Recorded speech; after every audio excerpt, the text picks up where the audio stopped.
كتفيق مع الصباح كتشد التليفون كتشوف الإشعارات كتضحك كتقول عادي غير 5 دقايق ونبدا نهاري. 5 دقايق كتحول لساعة وساعة كتولي النهار كامل وانت مازال كتحس براسك كتحكم في راسك. ولكن واش فكرتي شحال من حاجة ضيعتيها وانت كتقلب في الريس؟ شحال من فكرة ماتت في دماغك؟ شحال من إحساس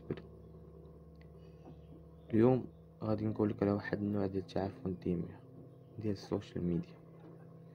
هاد الحلقة تحذير، من بعد اليوم اما غادي تفيق يا اما دماغك غادي يبقى يتعفن وانت ضاحك.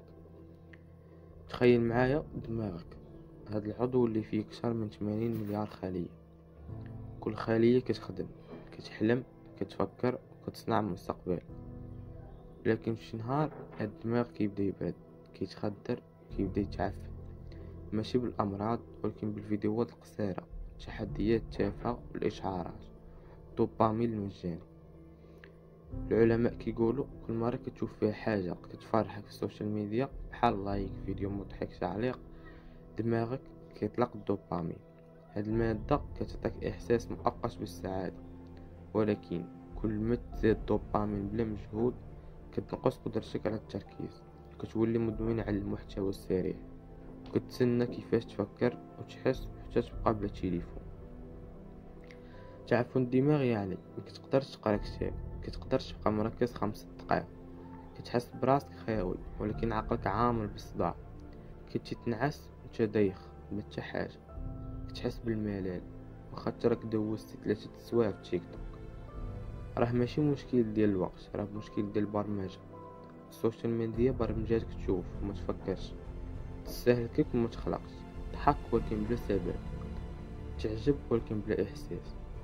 في هذا الفيديو غنغوصو اكثر، غادي نكشفولك الحقيقه ديال كيفاش كتموت العقول صافي، وغادي نوريك كيفاش تقود دماغك قبل ما يفوت الاوان. ماشي انت اللي كتختار المحتوى اللي كتفرج فيه، خوارزميات هي اللي كتختار.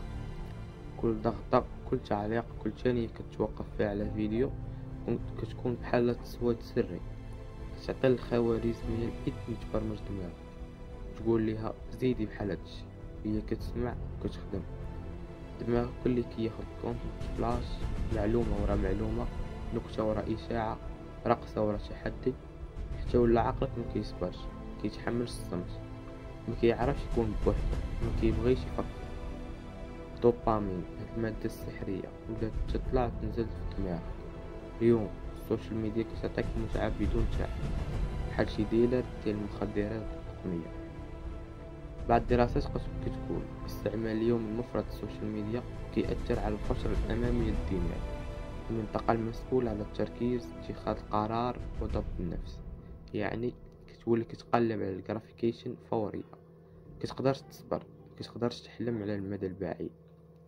وهنا فين كيوقع الفخ، كتولي عبد للمحتوى، ماشي انت اللي كتقلب، المحتوى هو اللي كيقلب عليك. كل دقيقة كتشوف فيها المحتوى كتدفع الثمن، الثمن ماشي فلوس، الثمن هو دماغك. واحد الإحصائية كتقول من بعد 30 دقيقة في الانستغرام الدماغ كيبدا يعطي إشارات ديال الحزن الإحباط والإرهاق. ماشي حتى المحتوى ماشي زوين، ولكن كثرته كتخلي دماغك يبرد، يولي مبلد، يولي خايف من الصمت. واش حسيت براسك كتقلق بسرعة، نرفز بلا سبب، تحس بالفراغ واخا دوزتي 3 سوايع وسط الناس؟ هادشي ماشي صدفة. السوشيال ميديا كتغذي القلق، كتغذي الاكتئاب، كتزيد في المقارنة السامة بينك وبين الآخرين، كتقنعك انت ما كتسواش. كل ما زاد الدوبامين بلا هدف كل ما نقص الإحساس بالسعادة الحقيقية. تولي ما كتفرحش إلا بالتليفون، كتضحك بلا روح، كتضحك بزاف باش متبكيش. النوم صافي مبقيتيش كيف كان، مرات مشغول، مرة باغي جرعة جديدة ديال المحتوى. العقل ولا مدمن والروح باقي جيعان. تعرفوا الدماغ الرقمي مكيأديش فجأة مكيضركش، ولكن كيصرفك الصمت، تبدا بحلم ولا كابوس. راه ماشي عادي تكون ديما بخير، ماشي عادي تحس براسك فارغ ومتعامل، ماشي عادي تعيش حياتك في شاشة وتنسى تعيش مع راسك. ملي كتشد التليفون كتقول غادي نشوف غير 2 فيديوهات بس، عارف كل ضاحك ماشي نتا، هما. هاد التطبيقات ماشي ديال التواصل، التطبيقات ديال السيطرة عليك. كل دقيقة كدوزها في التطبيق هي دولار كيمشي في جيبك. كل كليك كل سكرول كل ثانية كتضرب عينيك في الشاشة كتزيد في الثروة ديالك. تنقص من نفسك. هما مكيتفرجوش في الفيديوهات مكيتفرجو فيك. تعلم كل حركة كدير كل فيديو عجبك كل ثانية وقفت فيها باش يصممولك عالمك بطريقة. وهنا المفاجأة ديالك انت ماشي الزبون انت المنتوج.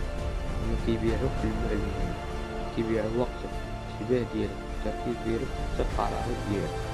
وهما مكيهمهمش كيفاش كيدخل باش مبقاتيش كتكذب تركز ولا تفرح ولا تحس. المهم تبقى تسكرولي تبقى مدمن تبقى ساكت. السؤال حقيقي ماشي هو علاش انا مدمن. السؤال هو علاش هما باغيين نكون مدمن. المشكل ديال السوشيال ميديا ماشي انها كتهضر بزاف. المشكل هو انها كتسكت بلا ما تحس كتسكت الحلم كتسكت الضمير كتخلي دماغك يتعفن كتحس بلاك بخير.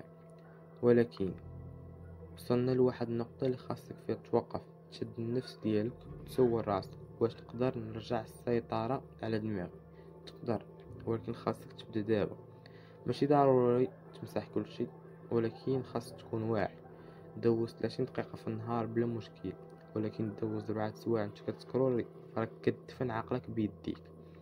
جرب دير نهار في السيمانة بحال الجمعة ولا الحد بلا انستغرام بلا تيك توك.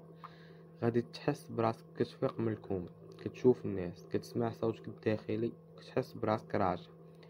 ماشي ضروري تقرا كتب صعيبة غير 10 صفحات في النهار كافي تبني صبر دماغك من جديد. رجع عقلك يتعود يبقى مركز يبقى صابر يبقى حي. الضوء الازرق ديال الشاشة كيخرب النعاس ديالك كيزيد التوتر بلا ما تحس. حاول تخلي التليفون بعيد قبل ما تنعس. رجع التواصل مع راسك ماشي مع الخوارزمية.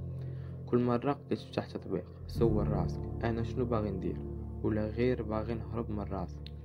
تعفن الدماغ ماشي النهاية. الا كنتي واعي الا كنتي باغي تفيق الا كنتي مستعد تقول صافي بركة. هاد الفيديو يقدر يكون خير يقدر تكون خليك تحس بشي حاجة كتحرك الداخل ديالك. تقدر تكون تزعزعتي وليتي تفيق. راه ماشي عيب تكون طحتي العيب هو تبقى طايح وانت عارف انك قادر توقف.